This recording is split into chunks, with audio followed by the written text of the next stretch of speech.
Final video, we're going to be evaluating logs, and we've kind of already done this, but now we're going to do it harder, okay, or harder problems. Anyway, example 6, what have we got here? We have evaluate without a calculator. And again, you can use a calculator on your quiz. Feel free to use a calculator for some of these, but if you can do it without, it'll really, really help. And we haven't learned all the ways to do these with a calculator. We'll talk about those in 6.5. Excuse me. That is disgusting. All right, well, I'm not restarting the video. You guys have to deal with this. All right, part A. Log base 2 of 8. So there's sort of two different ways of evaluating this, okay? One is you can do what we did before with the common logs, right? We said, okay, let's write this as 10 to the something, and then they cancel each other out, okay? That can be a little difficult sometimes, but it's sort of up to you, right? Another way of doing this is to say, well, we want to find what this is equal to. So we can write it as x, and then we can write it in exponential form. And you'll see that these two ways are really equivalent, okay? So if we write this in exponential form, base of the logarithm is 2. That becomes the base of our exponent. Input becomes our output. Output becomes our input. So 2 raised to what power is going to give us 8? Right? And 2 to the first power is 2. 2 squared is 4. 2 cubed is 8. Oh. 8 is 2 cubed. So it's going to be 3.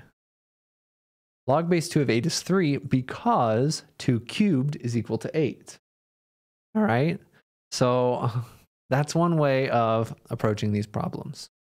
Or again, and you'll see how this really is the same thing, right? Log base 2, if I said, okay, let's write this as an exponent of 2, what does it have to be? We can write 8 as 2 cubed, and then they cancel each other out that way, and you can get 3. So equivalent ways of solving these problems, but they boil down to the same thing. You have to recognize that 8 is 2 cubed.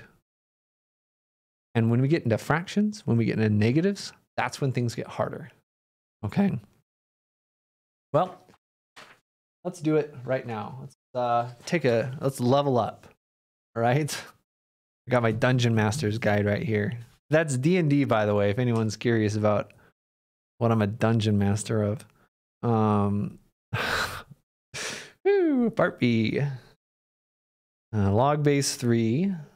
I had someone ask me about that before. Like, if you don't know what D&D is and you hear Dungeon Master, right? It raises eyebrows. But I needed something to write on today. All right, so we do this the same way. I don't know what log base 3 of 27 is. I actually do. But I'm assuming you don't know. Or maybe you do. Anyway, let's say we don't know what it is. Let's convert this to an exponential equation. Base of the logarithm, base of the exponent. Input becomes output. Output becomes input. 3 raised to what power is going to give us 27? Again, 3 to the first power is 3. 3 squared is 9. 3 cubed is 20. Oh. 3 cubed is 27. That's our exponent. X is going to be 3. So again, log base 3 of 27 is going to equal 3, and we're good to go. All right. And this is what you can do for some problems. But let's make it a little harder. Okay? Maybe you're a little bored right now. I'll give you a nice challenge.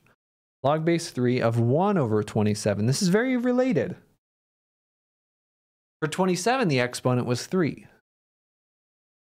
And you'll notice, right, if we do this logic, we're never going to get there. The closest we get is 3 cubed is 27, but we need it to be 1 over 27. Okay?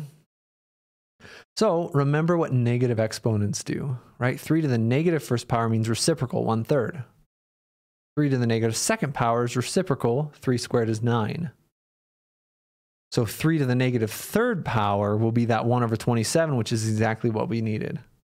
So again, just showing the other way of doing this, we could say this is the same thing as log base 3 of 3 to the negative third power. These are inverse functions. Log base 3 is the inverse function of this exponential. And they cancel each other out, leaving us with just our exponent of -3. Okay. Now we can make this a little bit more interesting as well.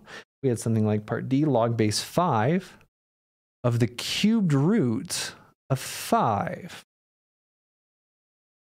So for this one, you have to remember your properties of rational exponents. So the fractions we dealt with, those are negative exponents. Here, we have a radical. Remember that this is the same. If we have a radical like this, that's 5 to the 1/3. Right? If it were square root of 5, that would be 5 to the 1/2. If we're like the 5th root of 5, it would be 5 to the 1/5. The index of the radical is the denominator of the exponent. Okay? And again, once it's written in this form, they cancel each other out, and we're just left with that exponent, 1/3.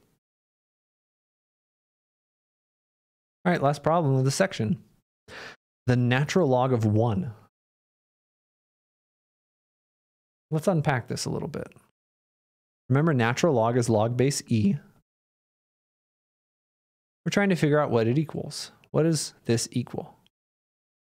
Well, in exponential form, that's going to be e raised to what power is equal to 1. It doesn't look like there's going to be an answer to this. Right? E to the first power is going to be e. E squared is, I don't know, some other number. E to the -1, that's no help. That's 1 over e. It's not a square root or anything. But remember, any number to the 0th power, well, any number that's not 0 to the 0th power is equal to 1. So our exponent's 0. All right, so watch out for these. And in fact, any logarithm, right? The common log of 1 is going to be 0. Log base 27 of 1 is going to be 0. It doesn't matter that this was an e here. If we raise it something to the 0th power, it's going to be 1. So log base 123,456 of 1 is also 0. Log base anything of 1 is equal to 0. All right? So great.